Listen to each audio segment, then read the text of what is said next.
Hi, everybody. Welcome to Bulletproof Underwear, episode number 202. Yeah!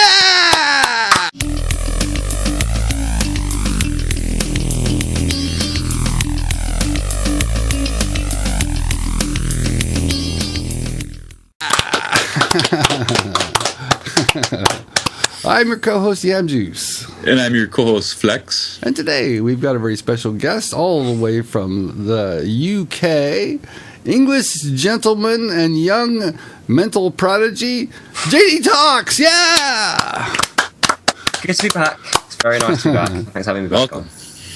JDtalks. In case anybody didn't hear what I said the first time. So so it looks like it's midday over there. What time is it? The time for me now is 3:45. 3:45. Okay. So let's see. What's been going on with you since we talked last time? A lot has been happening with me. Had a big thing going on at school. We had an unfortunate incident with someone in my year actually committed suicide, which was hard. Wow, did you know this person was a guy or a girl? Guy. Yeah, I know him pretty well. We were good friends like a while before it happened, but that was a interesting period, shall we say. It was hard, to be honest, but that's been... Did he leave like a note or anything? I don't know. We don't know like the full details, but yeah, it was... people were really sad at school. It was I'm sorry. It was a horrible thing to have to go through, just for a lot of people. Well, how did he do it? Rope. Yeah, he hanged himself. It was it's only 14. So. Sad. 14-year-old boy hanging himself? Oh my God! Did you see any problems that, like, any red flags when you knew him? I think with hindsight, you could see that something was wrong. But it's like if you see that something is wrong with someone, you just sort of... He seemed to be getting help with it, so you don't really want to like stick your nose into his own business. So he seemed stable enough, He just seemed like he was having some problems, but was dealing with it. So it's... Wow. So I guess did they bring grief counselors to the school or anything like for that? a full week there was. We have a school counsellor anyway, which is like a good thing. I think he might have been seeing her. I don't know, but there was like a full week where there was a room you could go to if you wanted to, which was the school dealt with it really well. It was like really professionally done and stuff. Like the teachers were really sad and everything. It was a strange time. Well, sometimes when there's a situation like this at a school, sometimes there's kind of, I guess you can call them kind of like copycats. Like other people, it inspires other people to commit suicide as well. Yeah, I think I've heard of that. Lucky enough to be at a school where that generally doesn't happen. It's quite small. There's less than 1,000 people there, which for a secondary school is small. So I think people were great about it. I think there was one person who was a bit disrespectful, but that's it. And I think out of over like nearly 1,000 people, it was good. It was like the school and especially my year really came together as a group, which was lovely. It was really great to see. Yeah. Well, at least we know that he's in a better place. He's in heaven now. I'm sorry. No, that's fine. I think he was. So. Wherever he's gone to, I'm sure he's either not aware of it or he's happier than he was. So. Yeah. Well, I mean, okay. So, do you know if he was religious? Yeah, he was Catholic, I believe. Now, see, that's got to be hard because in the Catholic religion, that's a is it cardinal sin? What do they call it? I think it's cardinal. It's sort of it's something you don't do it sort of thing. They have like venal sins. And it's like anyway. This is like you can't go to heaven if you kill yourself, right? That is what is supposedly preached. I think the problem with like the Catholic Church and stuff is that you don't really know what is actual Catholicism and what was just implemented by like the medieval church to corrupt people. So it's a hard one. I mean, his family must have really struggled with it. Well, if his family's religious, then they probably have a problem because they're of the belief that since he committed suicide, he can't go to heaven, right? Yeah. So, I don't know. It must be horrible to have to go through. It's got to be like one of the worst things you can physically go through. I mean, Christ, as someone who knew him, it was horrible. Like being his parents would have been Well, you'd wonder if like maybe you did something that caused it, or Yeah, if exactly. you could have done something to prevent it. Yeah, it would just be. I can't imagine how bad that would be. It'd be just absolutely horrible. Yeah. Well, that's really sad because, it's like, I remember when I was like 14, it's like there's times got really, really hard. And I'm sure it's like that for everybody when you're really young. It's like life looks like there might be moments when life just looks horrible. Mm-hmm. But, shit changes. Shit changes. It's not going to be like that. It for gets all time. better. They say it gets better, yeah. Like, wait till you're 21, then kill yourself, okay? I think like some people just can't cope for whatever reason, and it's sad to see. It's really horrible. Well, he wasn't like gay or transgender or anything. No, he was cisgender white male. He was Oh man, he's scum. Good thing he's gone. Just kidding. I think he did have some mental. I think he had like really bad ADHD, like really bad. He had to take like pills for it and stuff. Oh wow, okay. Like, he wasn't as far as we don't know the full details. I think a very select people do, but as far as like I'm aware, he wasn't facing like a massive amount of problems. But there has to be something behind the scenes, that you don't really want to know about. Yeah. Well, who knows? Who knows? Maybe a girl, spurned him or something like that. I hope she's Maybe. I hope she feels bad. That's the pain and the mystery of suicide. It's just Why they did it? unbelievable to put your arms around. I know, I mean, I died on the table twice, so I know what it's like to die. Jeez. And was resuscitated. So really, so you were considered like dead temporarily? Yeah. So did you, by any chance, have a near-death experience? I don't remember anything about it. No bright light or any of that kind of shit, like hovering over your own dead corpse? Nope. That kind of disproves that, then, doesn't it? Don't remember a thing. Well, when they say near-death experience, it's like, well, I don't care how near death anything gets. Death is death. There's nothing near death. It's like, it's almost death. It's almost death. Death is a whole separate category. It's like almost pregnant. It's like just barely pregnant. Almost pregnant. And it's like that far away, Yeah, you're either dead or you're not dead. So, well, I guess if your heart stops or something, it's like, well, it takes a little while before you have like the cells in your brains. Yeah, like as long as your brain keeps going, you'll think you're fine generally. Like obviously not fine, but you can be resuscitated. If your brain goes, you're done. But right. Well, I'm a believer in your mind is your brain.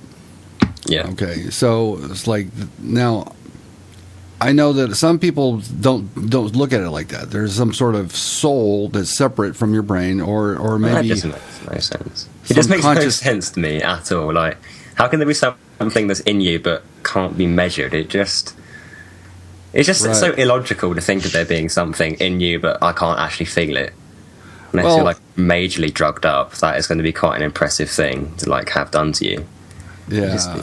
Well, my best friend in real life, he comes over every Friday and we watch a movie and drink Rockstar and eat pizza. He's a very smart guy, and I admire him in a lot of ways. But he is a person who believes that the mind is not an emergent property of the brain. He says the mind is something other than the brain. He just doesn't buy it, that the mind is an emergent property from the brain. It's like the first person to really express that was Descartes. I think therefore I am. Yeah. So they call that concept Cartesian dualism. Something like that. Yeah. So I don't know. You seem like a smart guy. You probably study philosophers and stuff, right? I do actually. Yeah, I do. Yeah. Philosophy and ethics at school. It's a good subject, to be fair. It's one of the few I actually find interesting. Really, you have a class in ethics? Yeah, it's sort of the sort of system we have is got like, there's, before you do your GCSEs, which are the like you have like the exams you do at 16.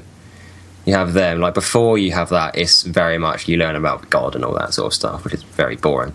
But then you move on to like philosophy and ethics, where you learn about like, it's to do with God, but you learn about like Christian attitudes towards abortion, for example. Like you do medical ethics, and then you can form your own opinion, and you look at different arguments set out by different people. So you look at like Thomas Aquinas and people like that, and it's a really interesting subject to do. I think it's very done. I was surprised by how few people actually took it, and like a lot of people now are saying they wish they'd taken it for GCSE, because it is really, really interesting. Really? So they talk about all the major philosophers throughout history? To a certain extent, I think like they try and find quotes from people and like theories from people that are relevant to the subject you're doing. We've seen stuff from Descartes and stuff. It's really interesting. It's really good. Right. Well, the cogito ergo sum, I think, therefore I am. But basically, there's a school of thought called solipsism, right? Where it's like, I think, therefore I am. I know one thing, that I exist. Yeah. That's the one thing I know, that I exist. I don't know that you exist. I don't know that either of you guys actually exist, or you're just like a creation of my mind. Or if I even have a body, I don't even know if I have a body. I might just be a mind in a vat, or a program on a hard drive. Yeah. Right? Yeah, it's like the Matrix in some ways, isn't it? It's like or connected to the Matrix. Yeah, everything you see around you is not even real. It's like nobody else, is real either. But I don't buy that. That's like ridiculous. It's sort of it just sort of seems it seems very implausible that that's true. And secondly, does it? I know it's a very like unphilosophical thing to say, but like, even if that is true, it doesn't really matter because we aren't aware of it. Say, like, it'd be horrible to know for a fact that you were just a brain and all the things that you love and stuff weren't real. But as far as I'm aware, like, everything around me exists. Like, I can pick stuff up and that, and it's very real. So I'm pretty sure it was Stephen Hawking who said that, like, even if we are all computers in some massive lab somewhere in like some other place and time, it doesn't actually matter because we aren't aware of it, if you know what I'm saying. Right. So even if Flex, if you're a simulation, I am a simulation. Well, you couldn't possibly be real. No way.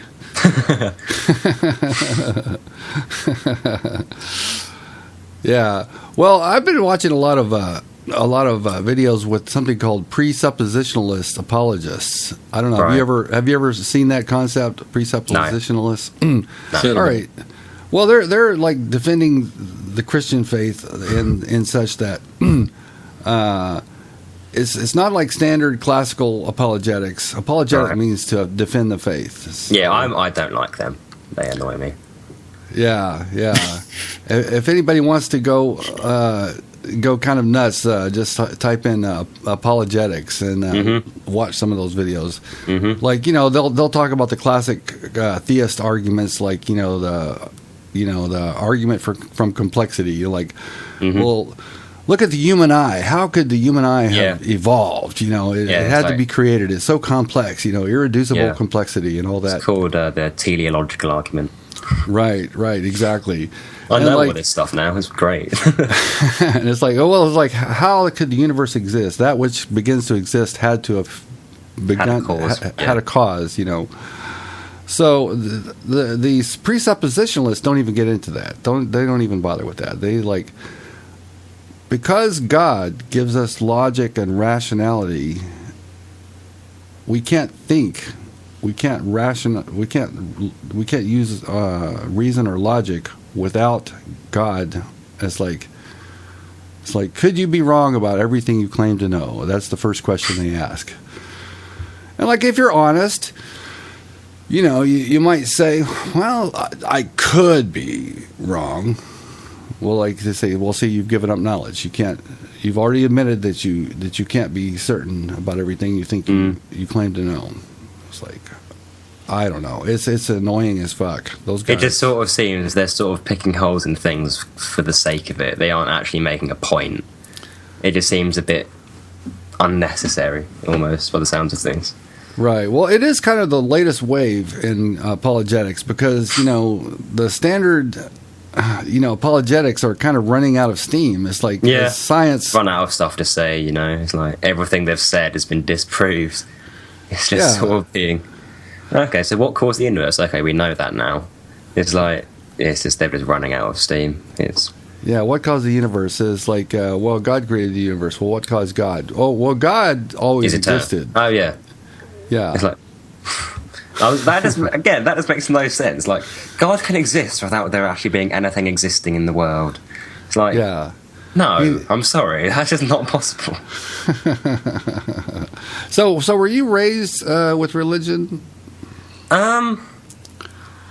Ish, I guess. It's sort of like I had like the children's version of the Bible, but neither of my parents are actually religious. My grandparents are, and I think they probably introduced it more than my parents did. My school was a Christian school, but neither of my parents were like.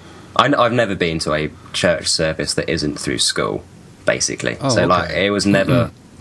It's quite like a normal thing actually. Like I see like a lot I've seen documentaries about like America and stuff, and it's a lot more Christian than the UK is. It's a lot more like people who go to church. Like going to church here is very much a minority thing. That like less, I'd say about like 1% of people would actively like worship God and stuff. Really, that small?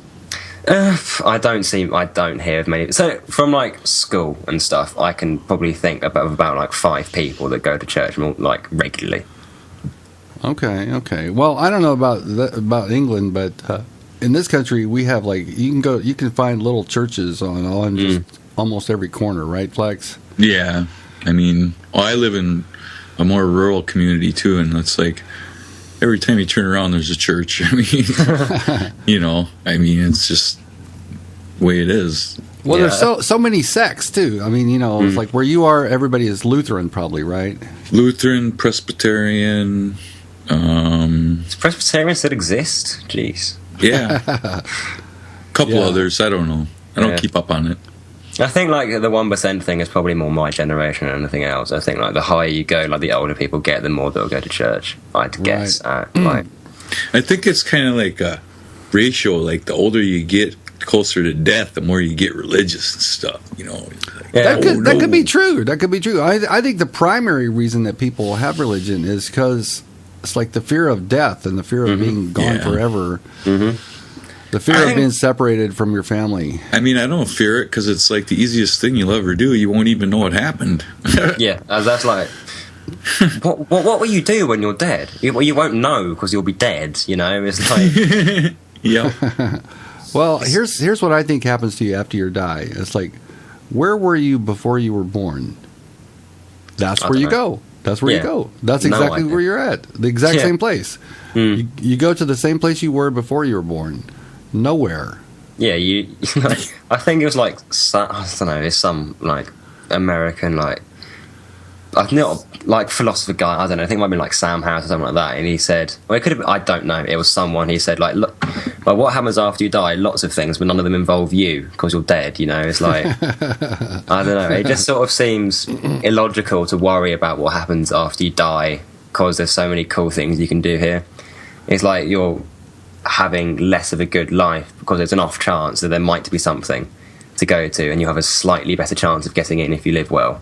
Right. It's like, let's live, I just sort of... Well, like Christopher Hitchens said, he says, like, what you're afraid of is that, like, you're going to die, and the party is going to keep going without you. Yeah. And that, like, I can't stand the idea of the party keep going on without me. Hey, baby, life's just a party, and parties weren't meant to last. Prince. That's right. That's Prince. Yeah. Prince. Poor old Prince. So many people have died this year. So many people. It's like David Bowie's died, Lemmy's died, Prince has died. Yeah. Prince is the exact same age as me, 57. Jeez. That's scary, man. Yeah, but you're probably not taking Percocets by the handful. Well, that could be.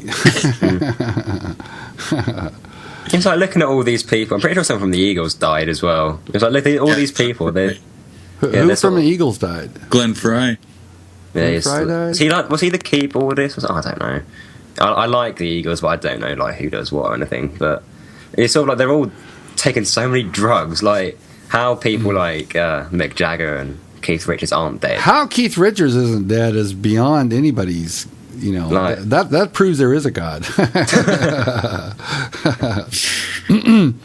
Yeah, well, he looks like he's about 105. he does. Seeing the Stones on stage now is weird because he just looks like a bunch of old men who are like off their arse on something, and it's like prancing about on stage. It's kind of horrible now.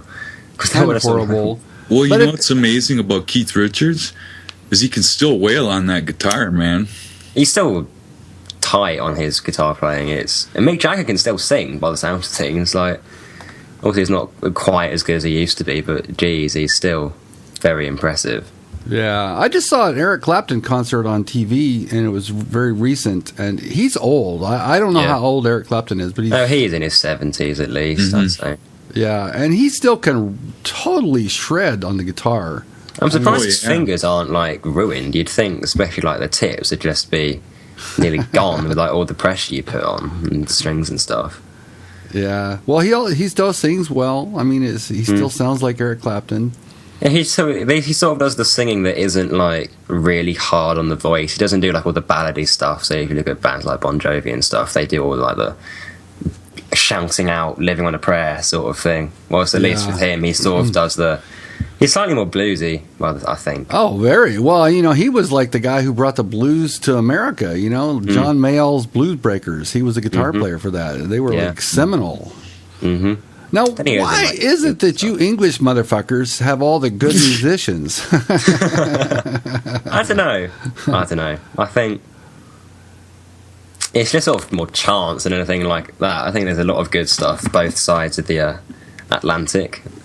I think it just sort of happens. Then music's really popular over here, so people like pick it up a lot. And there's good opportunity. I think it's like a much smaller space with the same amount of opportunity. So like there's loads of record stores and like record companies in the country. There's probably a few more in the States, but it's so much bigger. I think if every person who was good enough to make it in the States was actually found, there'd probably be a lot more because there's a lot more people.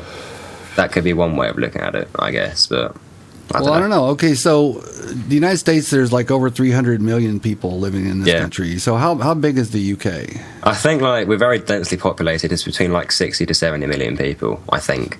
Okay, 60 to 70 million is a lot, but it's still way smaller than the US. But you guys have as many or maybe more top-notch musicians. Yeah, again, like I'm just sort of thinking, say if you're in, I don't know, you're really good in like Texas, but you've got no way of driving going like the 150 miles to the city where music is relevant. You're probably not going to get found. Whilst I don't know, in the UK, it's kind of hard to be more than 100 miles away from somewhere of relevance unless you're living in like the northern bit of Scotland. So well, then it's a couple hundred miles. Yeah, it's getting through the northern bit of Scotland's bitch. It's horrible. It's all like the Highlands and stuff. So like it's only you can't fly. Like if you want to go into the northern bit of Scotland, you land at like Edinburgh or something, which is a nice place, and then you drive like it's 8 hours or something. It's real bitch to get to. Are you? Am I to understand that you're dissing Scotland?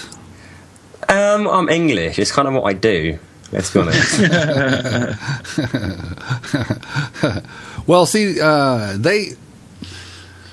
was it Ireland who almost voted themselves out of the UK? I think it was Ireland, or was it Scotland? You've got the Republic of Ireland that is in the United Kingdom and not in Great Britain, I think, and then you've got Northern Ireland that's in both, and that was like the Republic's very Catholic. And they wanted nothing to do with the rest of like Wales, England and Scotland because they're very Protestant compared to Catholic anyway. Whilst Northern Ireland is Protestant, so they sided with us. It was even Northern Ireland is very sort of split on whether they want to be in, but they're getting to be more and more accepting. Well, they just had a referendum a few months back, and it was close. It was close, Yeah, but it was surprisingly close. Yeah. Now, I seem to recall, like, okay, there's talk of England possibly stepping out of the EU. That won't happen. There aren't enough people who have like a definite opinion who either won't vote or vote to stay in. Like, if people aren't sure, they just vote to stay in.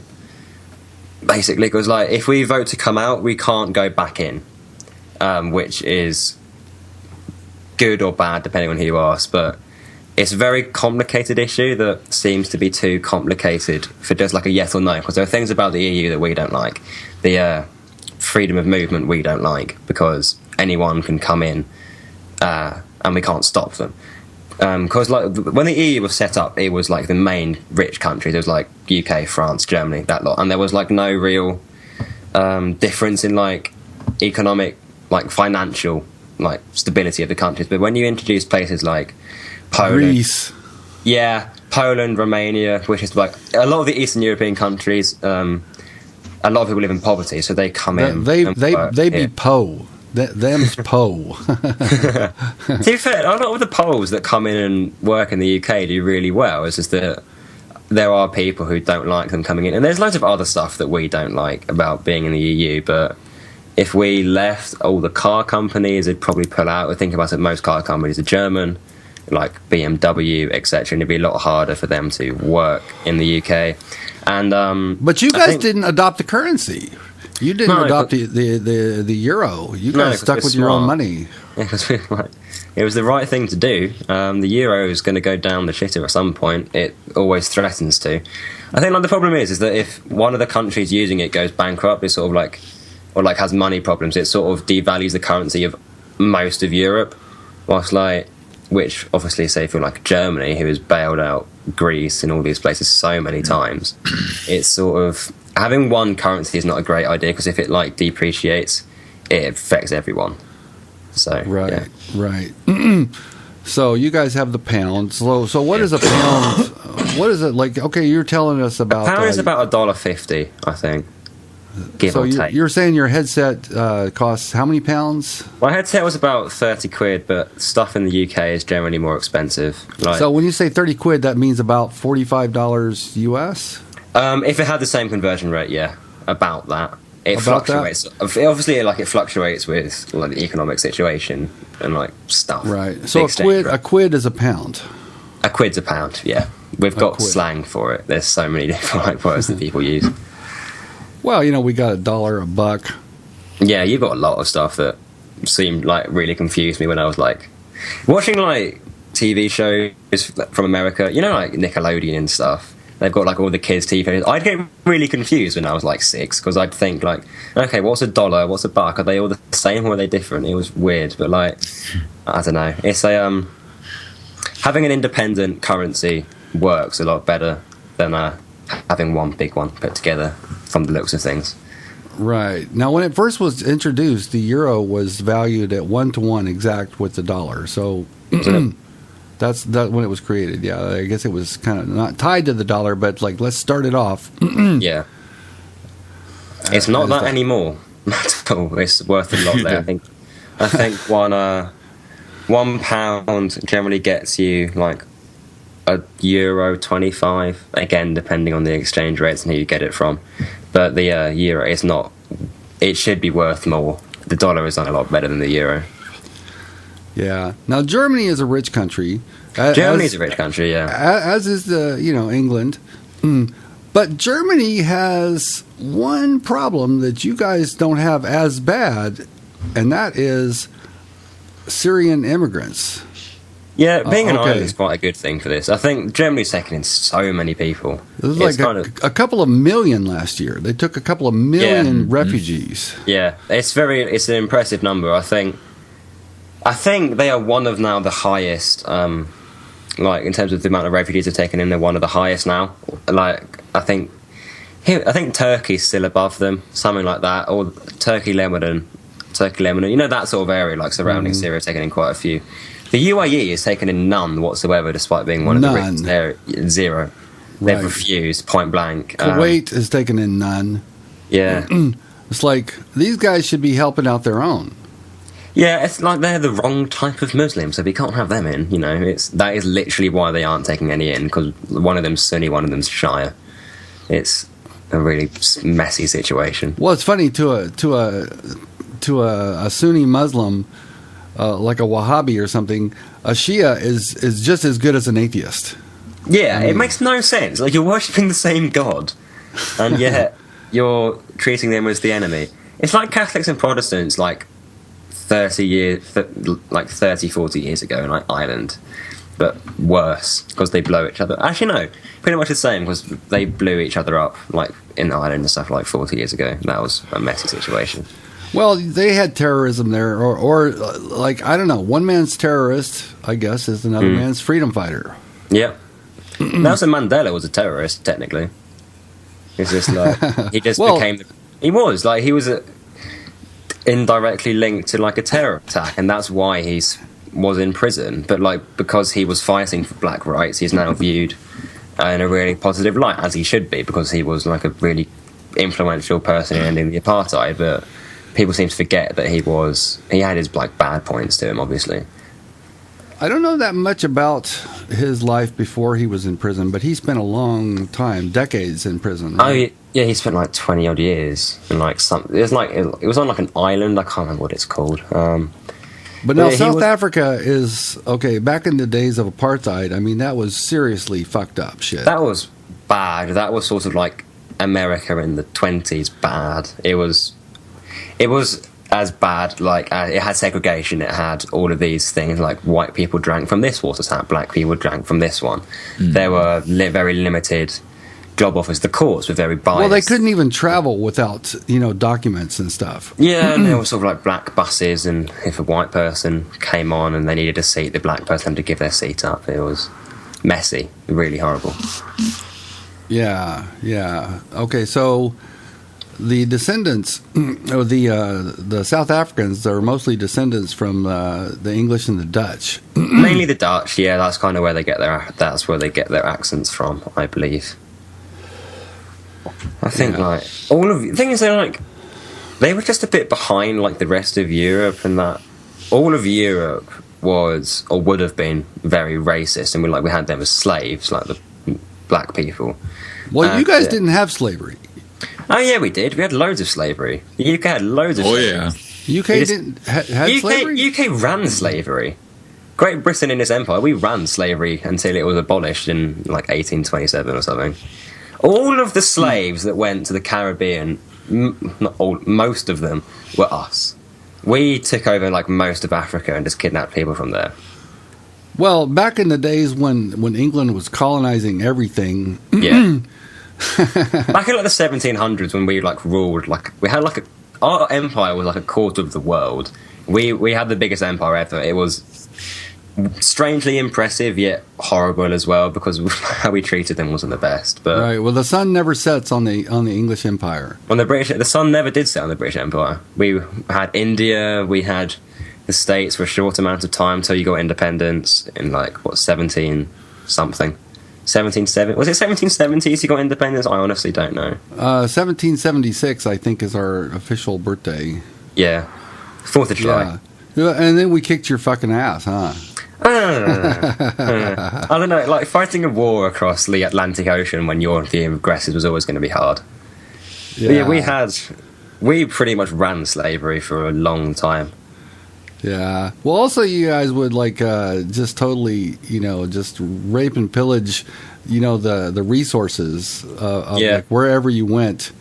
Yeah, like I think someone said from like some African tribe, they said like when the British came, we had the gold and they had the Bibles. When they left, we had the Bibles and they had all the gold, because we basically converted them all to Christianity, and then stole all their stuff and left, basically, and just had like an army base there.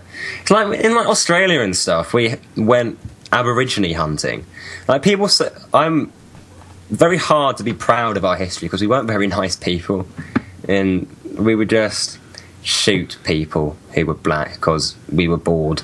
You know, it wasn't a nice era, really. It wasn't nice, yeah.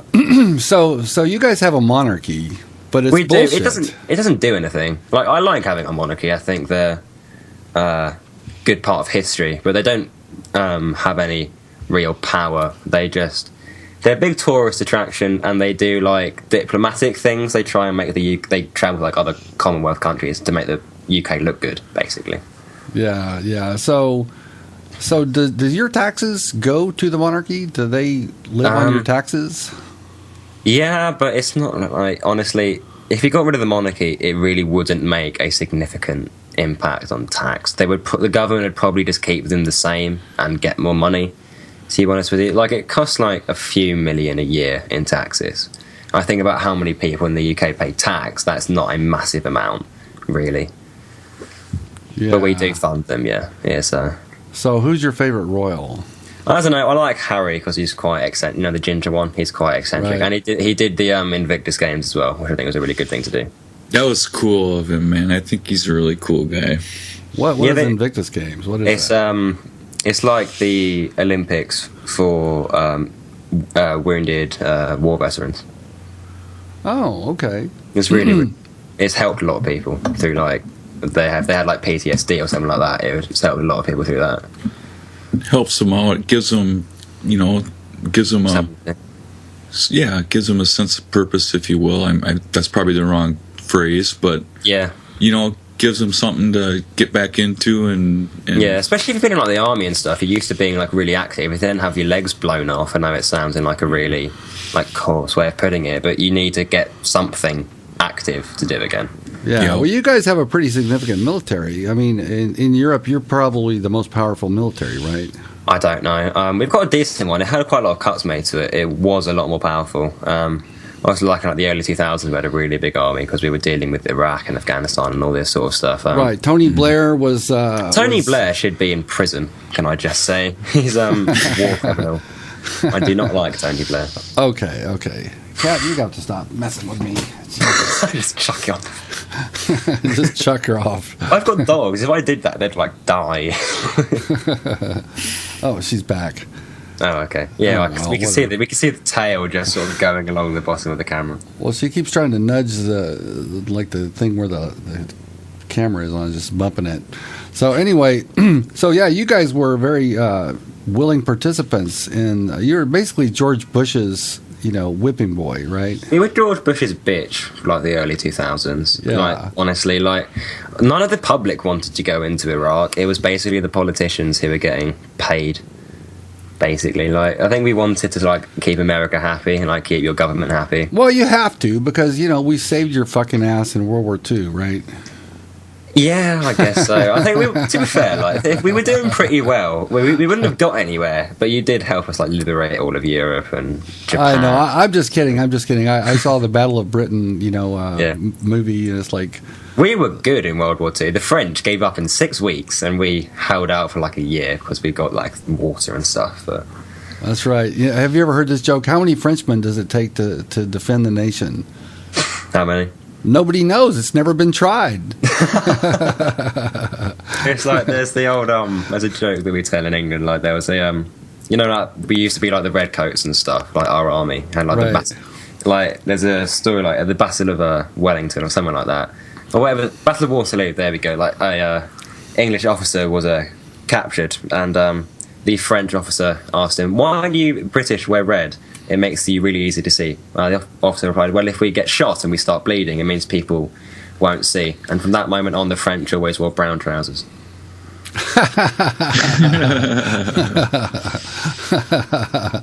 Oh man, that's cold. So now, like, throughout history, if you look at the long history of Europe, England and France have always been adversaries. I mean, yeah, up until recent days. I mean, up until maybe the 19th century or something. Yeah, I think there was like, we were one of the first countries to sort of like get properly established and have a big army and stuff, especially in the medieval period. We were really powerful. Like, we took over Wales and stuff, and Scotland never liked us. I think we took over Scotland eventually for a bit. I don't know, but Scotland and France like had an agreement that if we we went to war with one, we went to war with both of them. So that kind of stopped the hostilities and stuff. But we sort of we always seemed to have like the port of Calais and stuff. That we would go into France, we'd go a bit further south, and then we'd get beaten back again. And then it sort of got to the point where there were like more pressing issues, and we just sort of abandoned fighting each other. They never got into the UK though. We always were the aggressors generally. Yeah. Now, so yeah, you guys have a long history. You know, the United States only goes back 200 years or so. We have pubs that are like older than the US. You know those jars of pickled eggs? There's some pickled eggs that are really manky, like stinking pickled eggs that are probably like older than the US. It's amazing. It's really weird thinking how like young the US is. Like with how powerful it is now, it's gone from being like nothing to the second most powerful country in the world in 250 years less than, which is ridiculous, really. Second? What are you talking about, second? Look at China. Well, okay, you're the most powerful free country in the world, shall we say? Okay, well, China is going to overtake us as far as like total economic output, you know, GDP. Yeah, that is true. If they haven't already taken us over. Yeah, they've got they're going into. I swear they're like going down in terms of like their economy because they like borrowed a lot of money and like built all of the cities and that, and now they're having to pay it back and they're struggling. I don't know. It's like a really complicated situation in China. Well, it's really funny because China is still ostensibly a communist country, but there's no more free, like absolute capitalism on the planet than China. I mean, that place is a weird one, isn't it? It's like it's not what you think of as communist, but it just sort of is. I don't think it's not as communist as like Russia. I don't think. I think it's more they just have a set government. You have to pay set things for the state, but I don't think we actually know a massive amount about. Well, if you look at the communism in China, you know, decades ago, I mean, it was like that's some serious fucking communism there. That's it's got a lot more lenient, whilst Russia seems to still be a bit more strict on its like communist values and stuff. Yeah. Well, you know, Russia is not communist anymore. China's like only communist, you know, in certain areas, but in many ways they're communist in name only. Yeah. North Korea is still very communist. North Korea is full-blown commie. Yeah, and look how well they're doing. How's the commies? They've managed to annoy the Russians now, apparently. They're like one of their few friends they've managed to annoy them. Like, Kim Jong-un, he's just so stupid.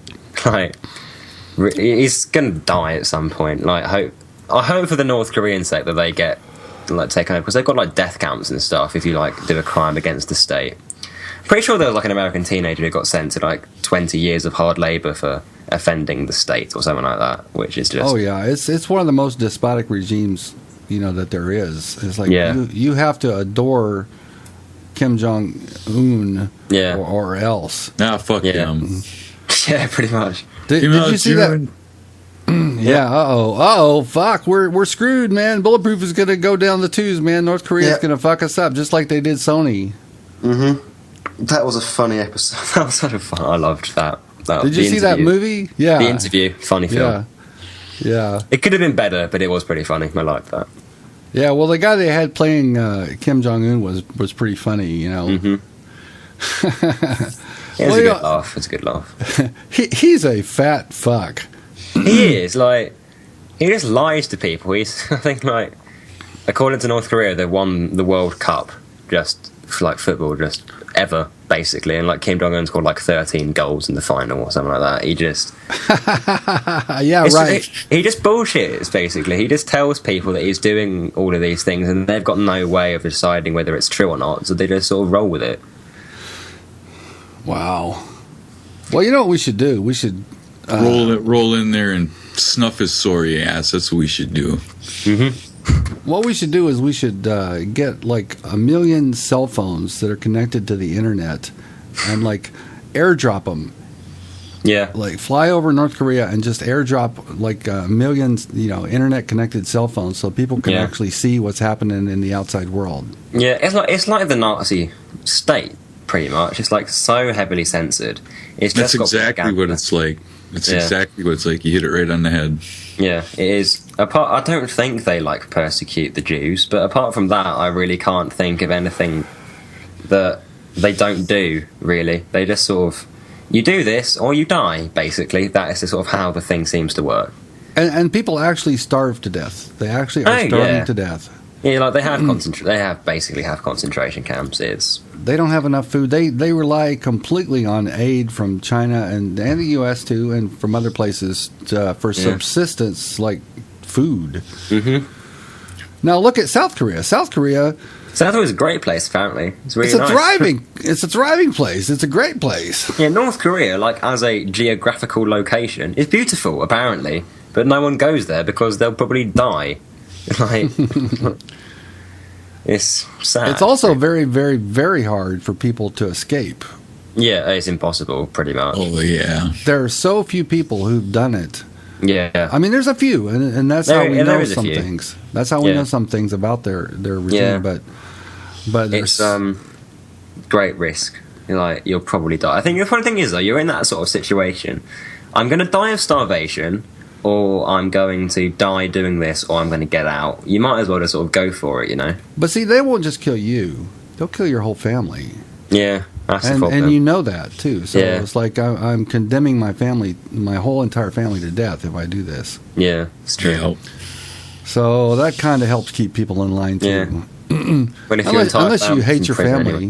Anyway. Yeah, right. If you hate your family, it's like, fuck it. You didn't get me this for my birthday. I'm going to try and escape so you can all die. It's like my big brother is a dick. I don't know. I think it's horrible that people still have to live in those sort of conditions.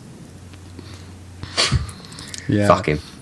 So you've been pretty active on YouTube since last we met. You put out videos on a pretty regular basis. Yeah, I try and sort of get one up at least once a week. Obviously, if there's not much to talk about, I won't talk about it. Like, I don't want to just sort of, I don't have the ability, or I don't want to, depending on which way you spring up. I don't like just putting video ideas out out of nowhere. I just sort of think, right, here's something I want to talk about. It's happened recently, or it's just a topic I'm interested in. Let's think about it and talk about it in a slightly different way. Try and think of some new ideas about the topic. Right. Now you are a gamer. Yeah. Okay, but your videos are not about gaming. You don't put up gameplay stuff. No, I did talk about the new COD and Battlefield trailers, but I sort of talked about mental stuff to do with it as well. I don't like news channels. People who do a trailer breakdown, it just sort of seems a bit meh, it's all everyone else can go and see it. Well, we already have Drifter and Ali A and T-Mart. It's we don't really need we don't need any more news channels. Yeah, it's hi guys, I have 50 subs. Hear what I think about the new Infinite Warfare trailer, which is exactly what Drift put up a video about a day ago.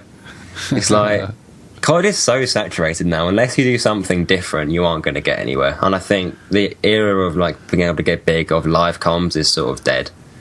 I think you need to do something. You either need to get really lucky with being hi guys, here's this new thing, be like T Martin, or you need to be someone like Drifter, he can do well, or you need to be, if you want to be slightly more niche, you can do something I don't know, Eddie the Chump, that sort of thing, where you sort of sometimes talk about. Well, he doesn't really do game videos like he used to. I mean, his are still commentaries mostly. He does he's doing his Ghosts Road to Commander just sort of as a joke more than anything else, which is quite a fun watch. He has gameplay in the background, and he'll sometimes talk about COD, and he'll sometimes talk about other stuff. But he does do stuff other than gaming that I think generally do quite well. But his most popular videos still are when he does his 2 minute videos about COD. They generally seem to be the best. Right. Well, it's obvious that those are scripted, and they do it he'll say a line, and then he'll say another line, and they're cut together. So it's there's hardly a beat between every sentence. I've started doing something like that, but it's sort of, obviously because it's got the face cam and stuff, it's not quite as chopped up, because that'd just look weird. But it's more what Skag does now. He's sort of, you talk for like between 10 and 30 seconds, and then you make a cut, and it means you can sort of get across what you want to say, and it makes it a lot easier to say if you want to put up a picture or you want to put a video clip in. Say like if you want to put as like a tweet someone said out, you can then record your voice, say with like Audacity or someone like that, and you can put, here's what such and such said about Islam, so like, and then talk about it more. It just makes editing so much easier. Right. So Skag, I saw a tweet yesterday. He's going to start a podcast. He is, yeah. I suggested a name to him, actually. I think, like I said, you should just call it like Triggered 2.0, just to like piss people off.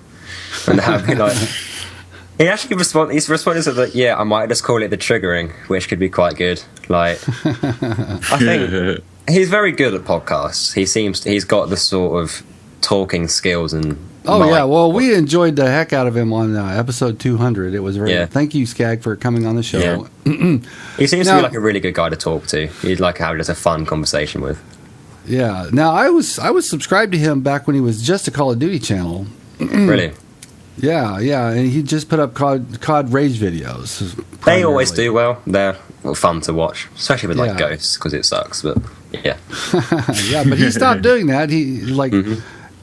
I guess kind of after he got on the Lagcom podcast, it evolved into Triggered. Yeah. Then all his videos were just like more. Well, he is like growing fast. He's doing really well. He did like. Obviously, he had like a big video in defense of Nicole Arbor, like that's nearly a year ago now. He had that, but now he did something. Sorry, my dog's just come into my bedroom. He's done stuff with like bearing and stuff, which. Is like he's doing well. He's like I used to like every time he went up like a K on YouTube, I'd say like congrats to him on Twitter, and then he went from like 13 to like 16 without me really realizing, and it was like oh shit, I missed these. They did it in like 2 weeks as well. Yeah, well, I think right now he's at 19 or he's really he's pushing on 20. He's very close to 20. He'll be there soon. Wow, I might look that up. But yeah, he deserves it. He's making great content for a long time, and I think he's just sort of finally getting the recognition that he deserves. Right. Well, you remind me kind of a young version of him a little bit. Very kind of you. What is he on? He is 3 subscribers off 18K. Okay. Wow. Okay. That's what YouTube says. He might actually. I'll go on live subscriber count because he's probably there by now.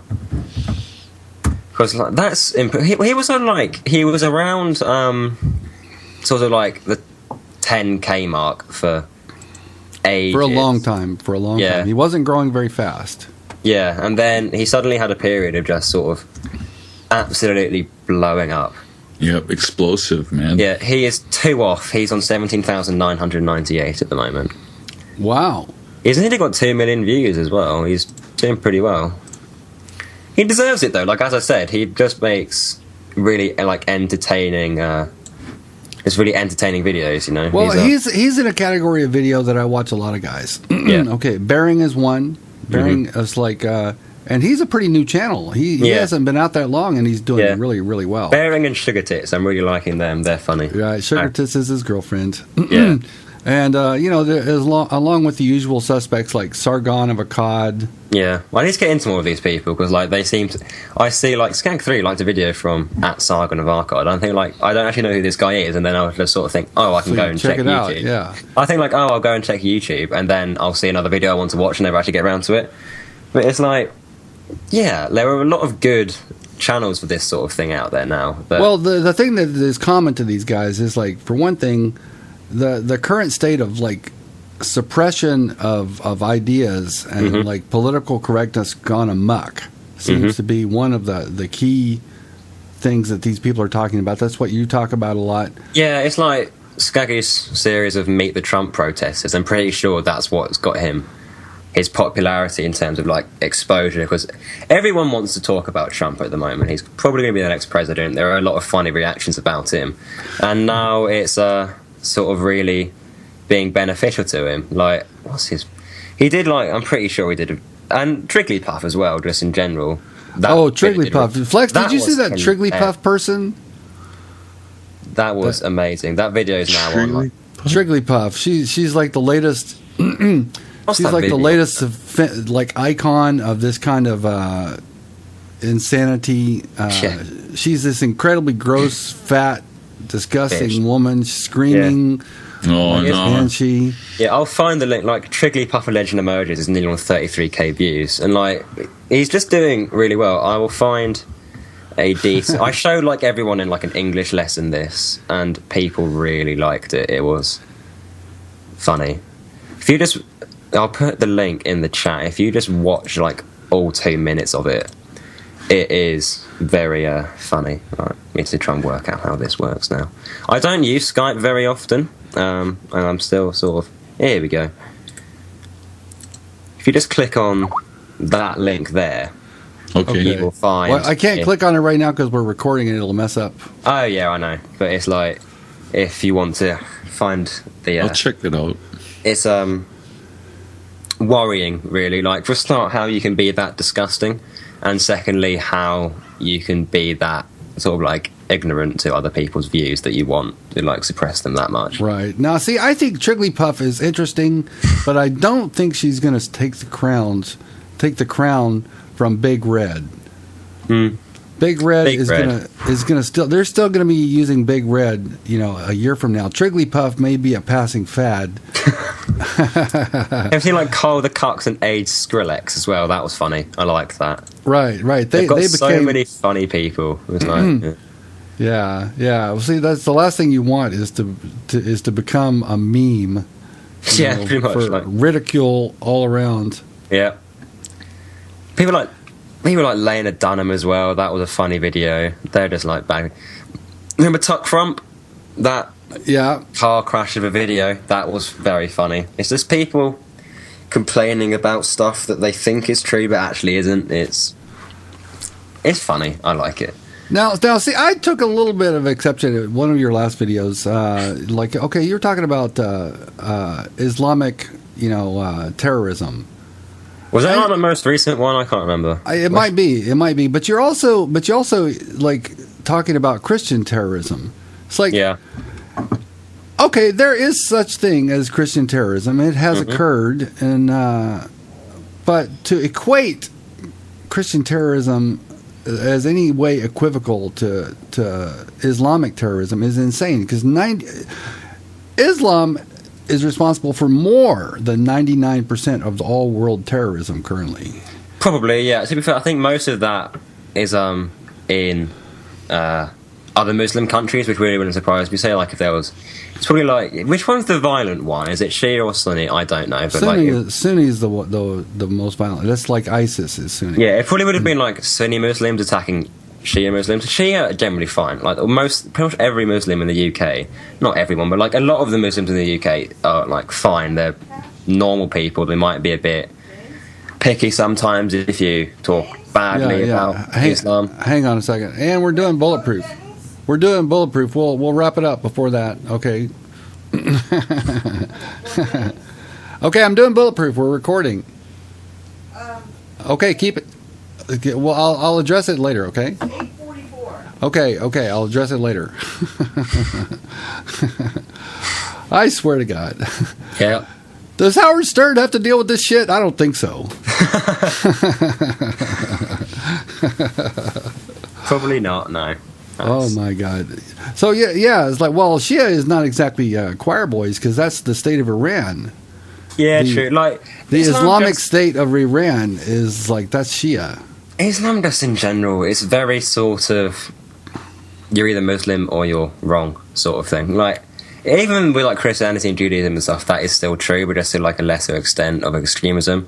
If you're in a Muslim country, it is very Muslim. Whilst if you're a Christian country, it's not necessarily so against like other belief sets, etc. Well, they're dead set for theocracy. I mean, they've got the Sharia law, and everybody supports it. Even in countries like, they did a Pew poll survey. It's like how many Muslims around the world support Sharia law, and in England, you hear all the time about these no-go zones.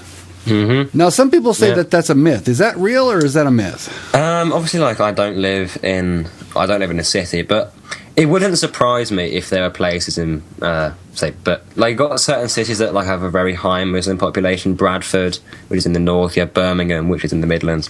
It wouldn't surprise me if there were places that you'd be advised not to go to. It's like in Ireland, in Northern Ireland, there are certain parts of Belfast, which is the capital of Northern Ireland, if you're unaware. There are places that if you're English, you just don't go to because it'll be dangerous for you. And it's scary because like there has to be something wrong with Islam for there to be quite so many extremists. You know, there aren't that many Christian extremists, certainly. Right. I mean, okay, experience. they always point to abortion clinic, killing people. It's like, I think, okay. There are some Christians who are nuts enough to kill abortion doctors. I think 8 abortion doctors have been killed since 1970 something. Yeah.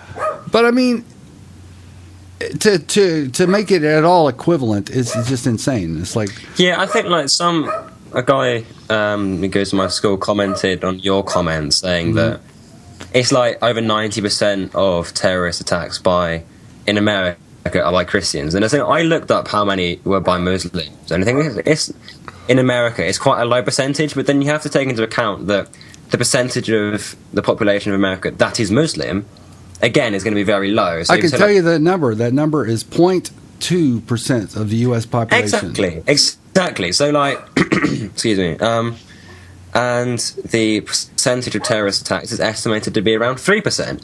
So that is out of proportion with the population. So that does actually suggest, despite the fact what the left want you to think, that Muslims do perform more terror attacks than they statistically should do, if you know what I'm saying. I mean, we're very fortunate in the U.S. We don't get very many terror attacks. Every now and then you'll get a San Bernardino kind of a thing or something, but it's not common. I mean, nobody has more terror attacks than the Middle East or North Africa. I mean, they get them like constantly. North Africa is like, just Africa in general, like the entire war zone in Africa is like, it's so underreported by the media because it's so distant. Like, there's an attack in the Middle East, we generally know about it because we have interest there because of the oil. If there's an attack in America, we definitely know about it because we're allies. If there's an attack in Europe, we know about it because it's close to us.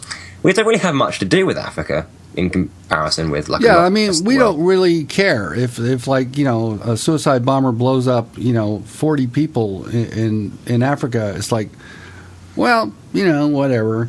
Yeah. Now, if somebody killed one person in the U.S., it would be a major story for days. Yeah, I think like obviously the media in America, especially Fox, it does seem to blow out of proportion the terrorism and stuff. In that, if say a Christian, like I think wasn't there like a church shooting in like Carolina like about a year ago or something like that? Dylan Roof, yeah. Yeah, he was Christian, I seem to remember. And he was very much described as a lone wolf with loads of mental problems and sort of that. If a Muslim does it, Fox seems to blame Islam for it. Which could be wrong, could not be, but it kind of does seem to be that there is a bit of bias and that there might be some sort of like ground to those claims. However, I do feel that those who say, not all Muslims, you know that hashtag that went around after Paris? Not all and stuff? Muslims, yeah. Yeah, it's like, of course it's not all Muslims. Nobody's saying it's all Muslims. Exactly. It should be just sort of saying that there has to be something wrong with the religion for this to happen. Whether it's misinterpretation or not, I don't really care. You kind of have to take responsibility for it. Right. Well, there's moderate Muslims. Yeah. But, you know, if you're a moderate Muslim, that means you're basically a really, really terrible, bad Muslim that does not follow your texts, your pretty much. scriptures. Think about it. If you take, like, a really militant Jew or a really militant Christian or a really militant Muslim, there's a good chance they're going to kill someone, right? Because they don't, whether they're a Zionist or whatever, they're going to want to, the good chance they'll cause some harm, like physically. Really militant atheists, they're just going to go on like Facebook and write like an informative blog about something. It's like,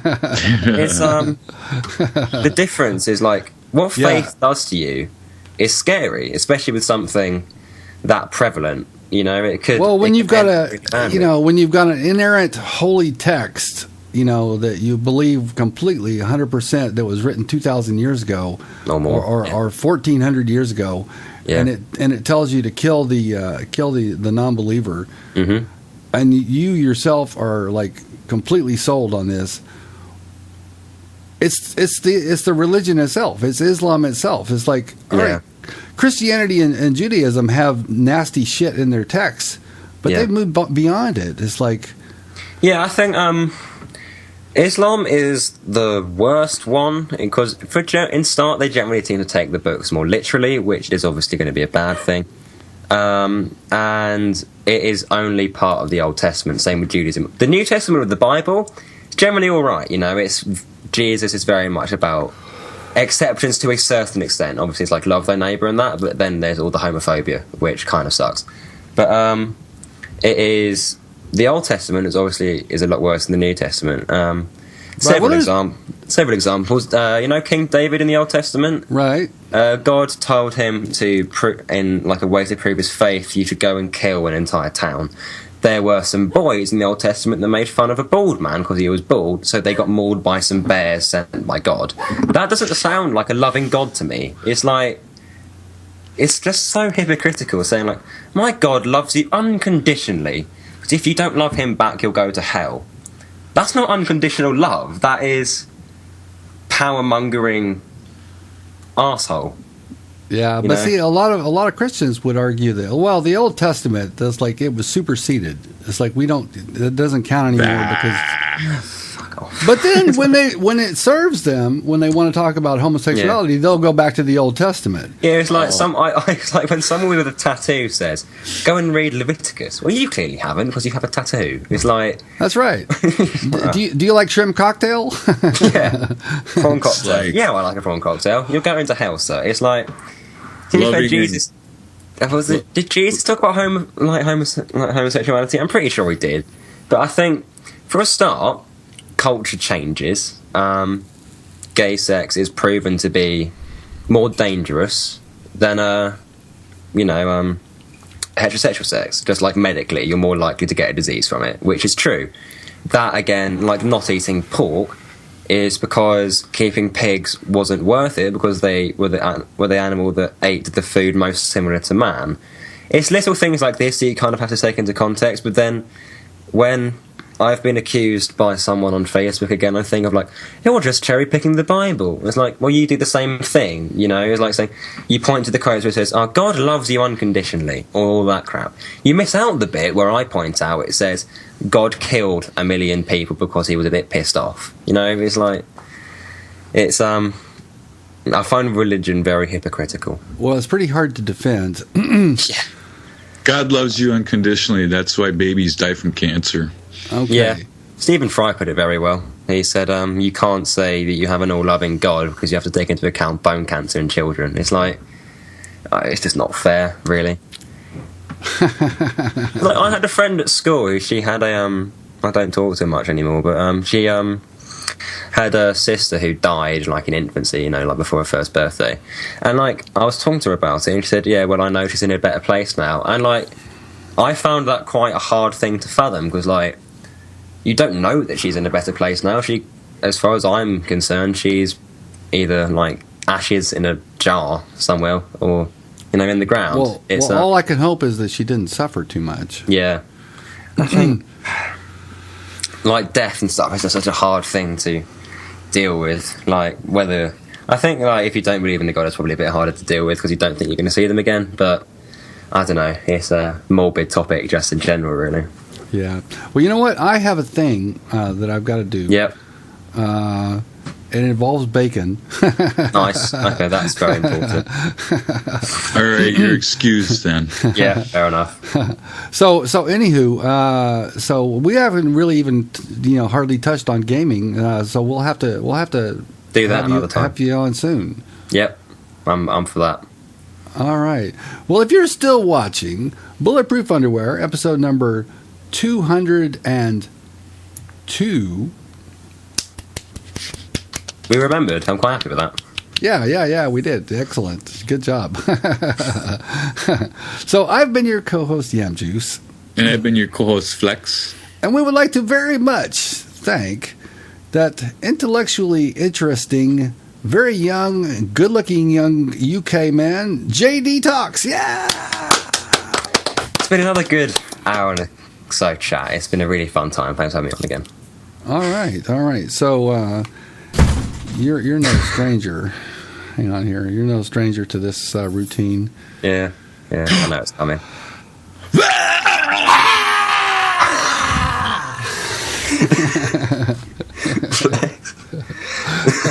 you know I got those dizzy. You know those bobbleheads. You know. Go have some fun with your bacon. All right. We'll see right. you, chaps. Only one thing left to do. Take us out, Mr. Flex. Bye, you kids.